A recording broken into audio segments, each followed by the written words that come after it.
सबसे खास बात है कि लगभग में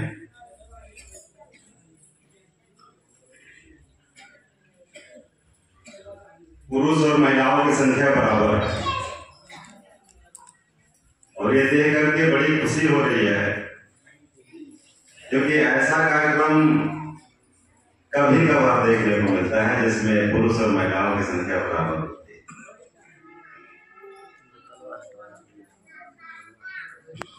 साथियों, यहाँ पे उपस्थित सभी हमारे स्कॉलर साथी, माताएं, बहनें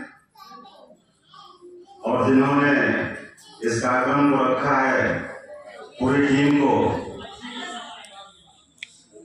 भारतीय संविधान दिवस की हार्दिक बधाई। साथियों, आज हम लोग 74वें साल भारतीय संविधान दिवस को हो रहे हैं, उसके जो आज कार्यक्रम लगा है उसके हम लोगों को अभी लगातार चर्चा चल रही है। लगातार मैं 2 साल से सुन रहा हूँ कि भारतीय संविधान को बचाने की आवश्यकता है, जरूरत।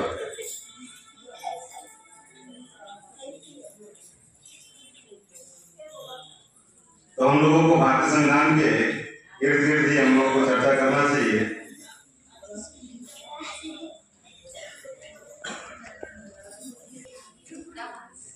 एक है संविधान दिन और दूसरा है संविधान अमल दिन, दोनों अलग अलग बातें हैं। एक है संविधान दिन और दूसरा है संविधान अमल दिन। साथियों, 26 नवंबर 1949 को बाबा साहब डॉक्टर अम्बेडकर ने भारतीय संविधान को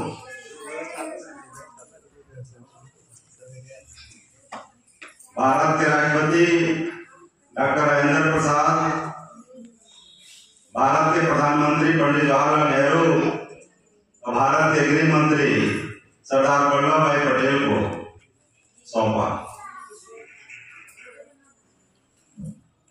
और साथियों, इस संविधान दिवस को भारत में कब से मनाया जा रहा है? सन 2008 से पहले इस भारत में संविधान दिवस की बहुत चर्चा हो रही थी। 2009 में भारत में लोकसभा के चुनाव थे और 2008 में कांग्रेस की सरकार थी। कांग्रेस ने इसको परंपरागत तौर से हर बार जो अपने जीतने के लिए नुस्खे का इस्तेमाल करती है, ऐसे संविधान दिवस को 2008 में मनाना शुरू किया।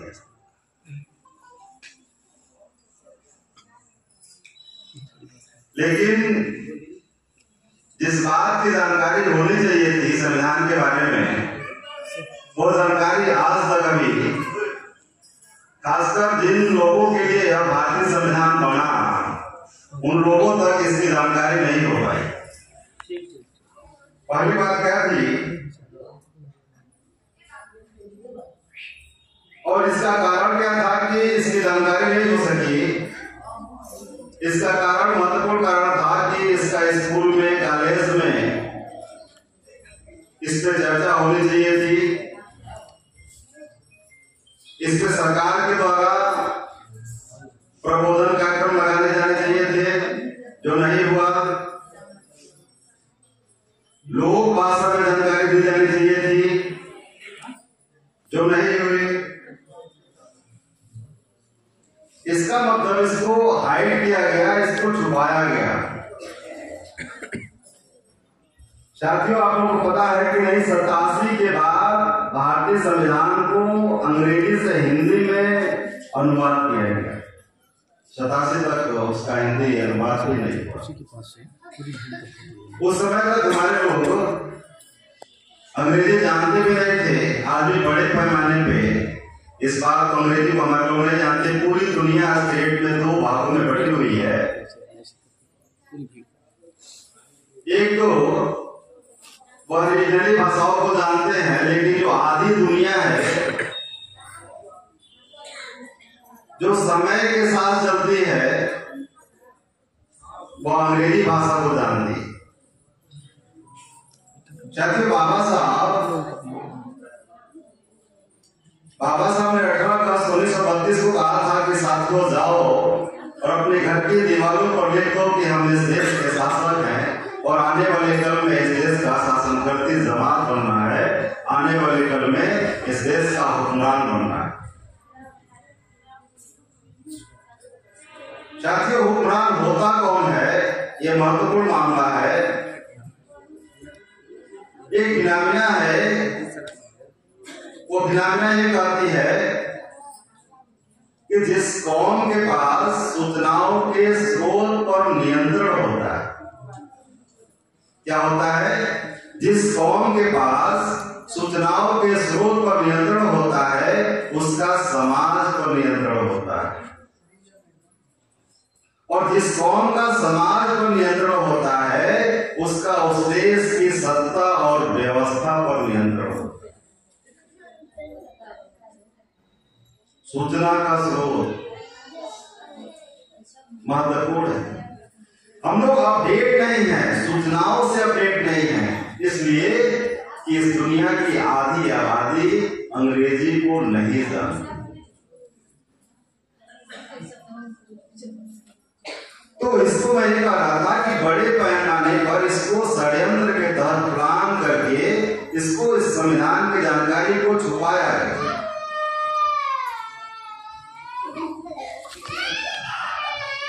साथियों, अगर वास्तव में संविधान को जानना चाहते हैं, समझना चाहते हैं और संविधान को जान करके समझ करके अगर इसको लागू करना चाहते हैं, संविधान को बचाना दूसरी बात है और संविधान को लागू करना दूसरी बात है।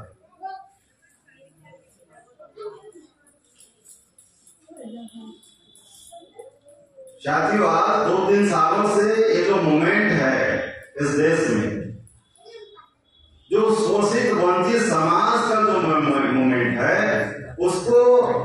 उसके अंदर डर पैदा किया जा रहा है कि संविधान को बचाना है, संविधान को बचाना है।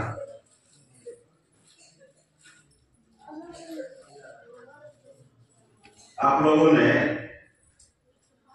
रामचरितमानस का एक दोहा आप लोग को याद होगा कि भय बिन होत न प्रीति। जब तक भय पैदा नहीं होगा आपके अंदर, तब तक आप उनके सिस्टम से प्यार नहीं करेंगे।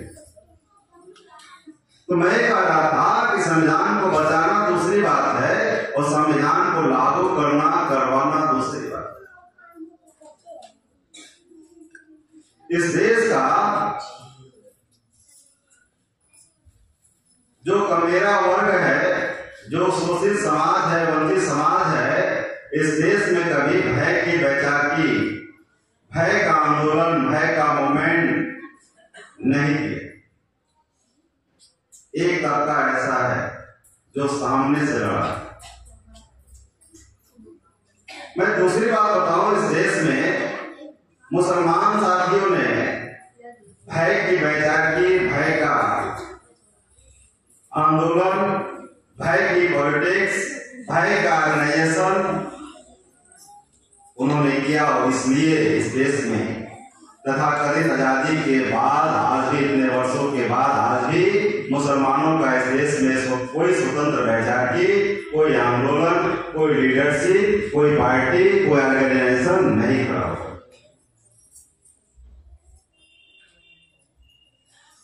क्या हम लोग भी भय की पॉलिटिक्स, भय का ऑर्गेनाइजेशन, भय का मूवमेंट करके और इस देश में जो एक तबका लड़ने वाला है उसको भी समाप्त करना चाहते हैं?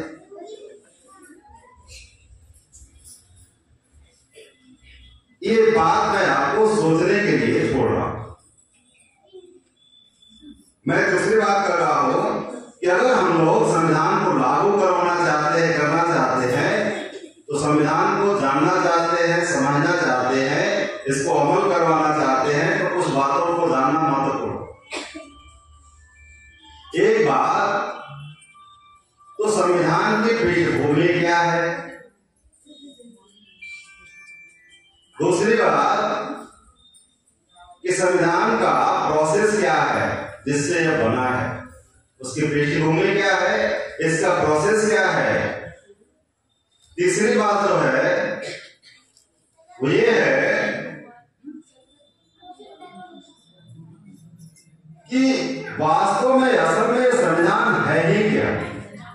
पहला, इसकी पृष्ठभूमि क्या है, दूसरा इसका प्रोसेस क्या है, तीसरा वास्तव में असल में संविधान क्या है, चौथा जो मुद्दा है, चौथा जो मामला है वो ये मामला है कि संविधान जो लागू हुआ, जब लागू हुआ तो उसके अब तक क्या परिणाम निकले। चौथा जो मामला है संविधान के परिणाम क्या निकले हैं, और पांचवा मुद्दा है कि संविधान आज किस स्थिति में है। 5 चीजें। संविधान आज किस स्थिति में है, कहां है संविधान, किस रूप में है, किस स्थिति में है। साथियों, जो हम कह रहे हैं ना कि संविधान बदल देगा, वो संविधान को बदलने वाला नहीं है सामने से, उसके बहुत सारे अंदर और बहुत सारी चीजें बदल चुका है, संविधान को खोखला कर चुका है। हम कह रहे हैं कि संविधान को बदल दे, संविधान को बदल दे। संविधान को डायरेक्टली नहीं बदलने वाला है, क्योंकि इस देश में एक तबका ऐसा तैयार हो गया है जो सामने से लड़ने की हिमाकत कर रहा है। भाई आपने 2 अप्रैल 2018 की घटना देखा, आपने इस देश में स्वतः स्फूर्त आंदोलन इस देश में खड़ा।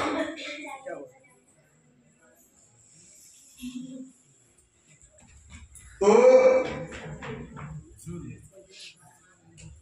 साथियों, ये जो बातें हैं इसको जानने समझने के लिए गांव से लेकर केंद्र तक चर्चा होनी चाहिए थी, लेकिन नहीं हो रही है। आगे भी होते हुए दिखाई नहीं दे रही है संविधान के बारे में। आगे और भी बातें हैं कि संविधान के परिणाम क्या निकले, संविधान आज किस स्थिति में है, और संविधान लागू हुआ तो कितना लागू हुआ, कितना नहीं लागू हुआ है, जितना नहीं लागू हुआ है वह आखिर क्यों नहीं लागू हुआ है।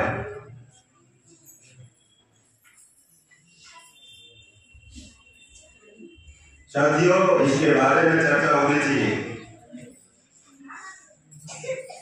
26 नवंबर 1949 को बाबा साहब ने संविधान को सौंपा। एक दिन पहले बाबा साहब ने बहुत ही महत्वपूर्ण बात कही इन सारी चीजों को समझने के लिए। बाबा साहब ने जो 25 नवंबर 1949 को कहा,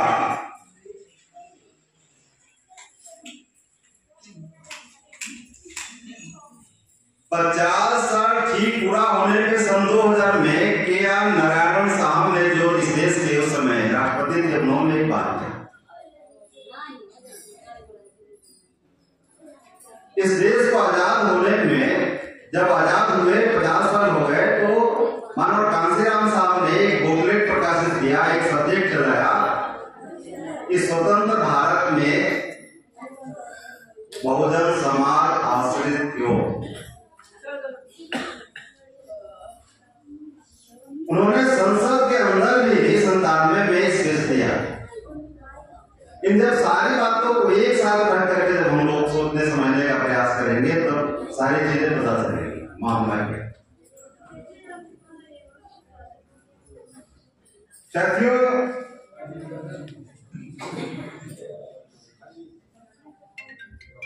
बाबा साहब ने, मैं बाबा साहब की बात को बताना चाहता हूँ, बहुत ही महत्वपूर्ण है। बाबा साहब कहते हैं 25 नवंबर 1949 को कुछ बातें महत्वपूर्ण बताए।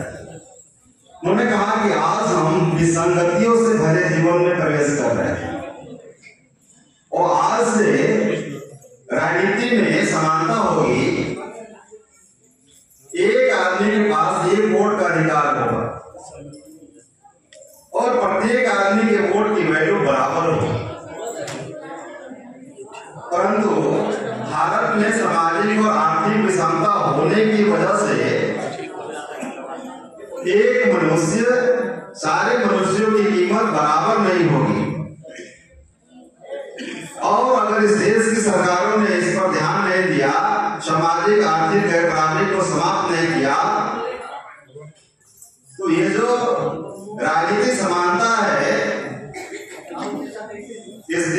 बहुत लंबे समय तक इस लोकतंत्र को बहुत लंबे समय तक बर्दाश्त नहीं कर पाएंगे और इस लोकतंत्र की यहाँ के जो पीड़ित लोग हैं वो उसकी धज्जियां उड़ाते हैं।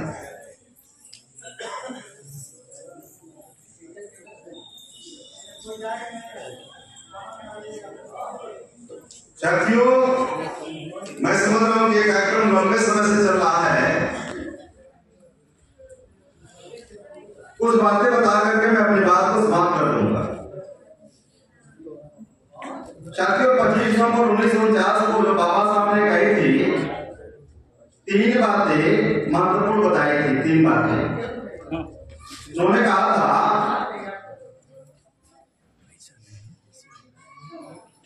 कि जो आपको अधिकार मिले हैं, जो आपको राइट मिले हैं, अगर समाज उसको स्वीकार ना करे तो आप अपने अधिकारों को सुरक्षित नहीं रख सकते।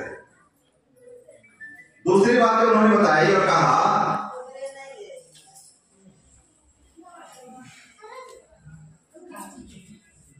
कि आज के बाद राजा रानी के पेट से पैदा नहीं होगा, क्योंकि मैंने रानी के पेट का ऑपरेशन कर दिया है और आज से आपका राजा आपके मत से, आपके सोच से, आपके वोट से, बैलेट बाग से पैदा हो।